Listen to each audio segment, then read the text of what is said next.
In this video net interview at IBC 2011, I'm speaking with Dan Saunders, Head of Content Services at Samsung Electronics Europe. Hello, Dan. Hi. Obviously, the second screen and companion screen experiences is a real big theme for IBC this year, and we know that the pay TV market are really pushing that very heavily. I mean, as a CE provider with your own sort of connected TV offer, can you compete and also give a sort of a unified multi-screen offer in the home, if you like, with companion experiences? Well, there's a couple of different ways that we're using companion devices to deliver multi-screen experiences. The first thing is to create the interaction between the tablet device. Let's focus on the tablet device and the television. So we've released a couple of different applications that are allowing for a number of different functionalities. One is a remote control application to turn your tablet device into a remote control. One of the great things about this, of course, is that it then provides you with an on-screen QWERTY keyboard, which is increasingly more useful as we get more and more content available through applications on smart TVs. The second application is called Second TV application, and essentially what that does is allow for the linear broadcast stream to be fed using the digital tuner and DLNA to the companion device. So you know, the classic user case is that you're watching the football match and you want to go to the kitchen to grab a beer, and you simply stream the linear broadcast directly to the tablet and take it with you into the kitchen. So those are, I think, some neat first steps into how we address the multi-screen experience. But I think it's also important to distinguish between, let's say, the manufacturer ecosystem, the ecosystem of devices, and the content provider ecosystem. And I think one of the really important things that we're doing, and we're seeing more and more of now, is content providers using applications in order to create their own ecosystems across all of these different devices. So for example, if I have a video on demand service, then I want to be able to manage my catalogue of movies on my tablet device, and when I find a particular movie that I want to watch, be able to swipe and ping it directly to the television device. Okay, I mean, that last user case that you gave is very much what we're seeing with the pay TV providers, and you can see that on a lot of stands where you use the tablet and you swipe, but that's obviously controlled by their own middleware. I mean, you're making that possible for the broadcaster to do that independently of a pay TV platform? So we're not talking so much about linear broadcast there right now, but about video on demand services. So essentially a cloud-based solution. You can use a combination of cloud and DLNA. It depends on exactly what you want to achieve, but there's no reason why you can't have a fully fluid service simply using cloud-based solutions. So that could be a classic over-the-top VOD service, yes, and they can effectively duplicate this nice functionality of the two-screen experience on the VOD browsing that we're seeing on some of these pay TV services. Absolutely.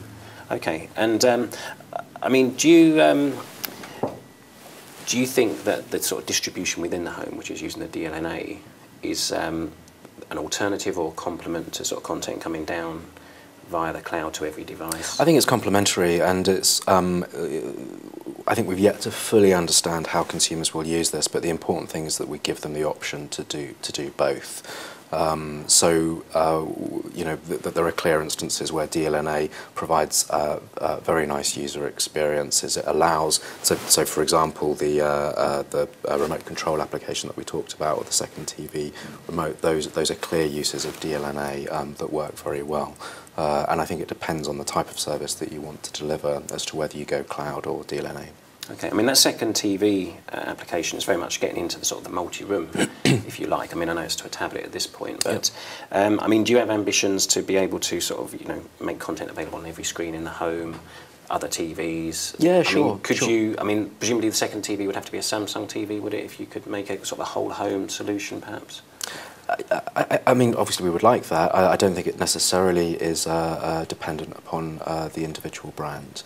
I mean, there are so many different ways in which connectivity is benefiting all of the different players within these new paradigms, and so one of our solutions is our OTT solution with Smart Hub. Another solution that we have that you may have heard about is the remote user interface, which is essentially creating a slave relationship between set-top box and connected television. So really, you know, we're trying to create a bundle of different functionalities that will allow consumers to do exactly what they want to do, and allow content providers to deliver content in the way that they want to deliver it. Okay, and in terms of your own sort of portal service generally, is the ambition for Samsung to be a kind of a multi-screen, almost a cloud-based platform so that if I was a smart TV fan, I can get it on my tablet and I can go in there and find all the content that I can find on my smart TV, or maybe on my mobile as well. So it's a kind of a unified multi-screen service from you.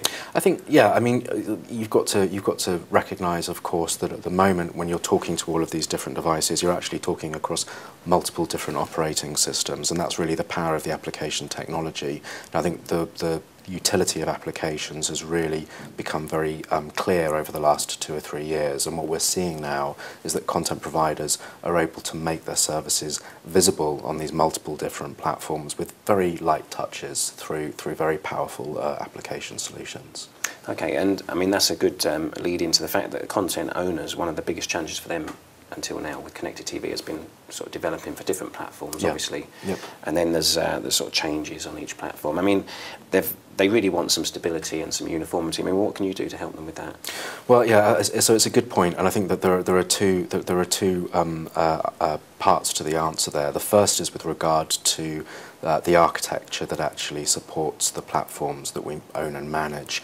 And I think it's important to realise, to understand that Samsung is not mandating particular technologies to the market, but is rather looking to the market, sensing the market, trying to understand what's required by content providers, and then offer a bouquet of solutions that allow content providers to touch the platform in a sensible way. So when we talk about our smart TV platform, you're talking about XML and JavaScript, you're talking about PlayReady and Widevine, you're talking about H.264 and Flash. You know, these are all universal standards, and we try to give people a choice in terms of how they manage interoperability with the platform.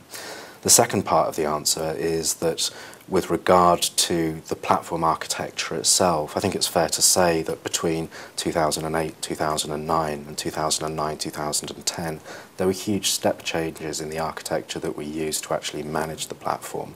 And that was because we needed to ramp up as quickly as possible to the point where we were able to deliver dynamic video on demand services.